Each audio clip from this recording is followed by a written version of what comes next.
issue. Nancy Pelosi, don't make me puke. How can you justify drilling in Brazil? The same people who claim to be the Earth's saviors are raping the Earth. Show me Nancy Pelosi again, please. I believe, as I do, that it is also that this is God's beautiful creation. We have a moral responsibility to preserve it. Right. Spare me the lecture on my SUV and filling up the tires, my air, the tires, and putting air in my tires. I'm sick of the Al Gores of the world telling me to drive a crappy smart car, which doesn't look all that smart or safe to drive. I'm sick of them telling me to inflate my tires before every time I drive. Who's going to do that? And all the while, they've got multiple mansions and fleets of SUVs. Stop telling me what to do and who to be like. Hillary Clinton just said recently we need to be like Brazil. That's the highest tax to GDP rate in the Western Hemisphere. And guess what? It's growing like crazy. It's growing and like crazy. The rich are getting richer, but they're pulling people out of poverty. Are they now? There is a certain formula there that used to work for us until we abandoned it. To our regret, in my opinion. No. She's got one thing right. There is a certain formula in Brazil. Here's a news flash, Hillary. We don't want to be like Brazil. Why the hell would anyone like to be in Brazil? Yeah, I know. They've got the beaches. They have the bikinis. They are the inventor of the thong. They have that cool giant statue of Jesus. But other than that, what's it like to live in Brazil? 1 in 4 live below the poverty line in Brazil. 1 in 4. And believe me, their poverty line ain't like your poverty line.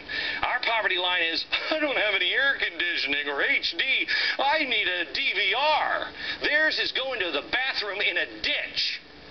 How about crime in Brazil? Rapidly rising. Crime Inc. The murder rates are 4 times that of the United States. A human rights expert from your beloved UN writes, quote, many Brazilians, especially inhabitants of shanty towns, which I'd remind you we don't have, continue to be subject to murder and other forms of brutal violence by various gangs, militias, death squads, and the police.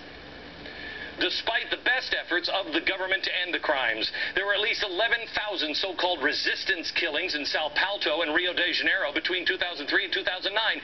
Many of these killings were actually executions. I talked to a friend of mine who has a business down in Brazil. I just talked to him just this weekend, and he was talking about, I got to get a bulletproof car. I got to have more security people down there. Why? Because the cars he drives by and went around the corner the other day riddled with bullet holes. Here's what happens on a regular basis in the cities of Brazil's. Yeah, and you look for it because we're becoming a Latin American country. Oh yeah, this administration will bring us here. They'd be more than happy to. Hillary, when can we be like Brazil? It looks great, especially this time of year. And that's where we're investing our money, while people here on our shores, we're spending $2 billion to send it down to Brazil, while the people at the Gulf are suffering. That's bad enough. But the drill ban, that is the final nail in the coffin. By the way, you ain't saving a rainforest. You're not saving the earth with this ban. All you're doing is making the rich progressive richer. Read about it, Democracy in America. It's a book by de Tocqueville.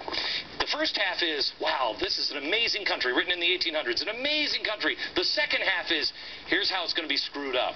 Conclusion, the rich and powerful will find a way to kick the door of freedom behind them so no one else can have the kind of power that they can. De Tocqueville.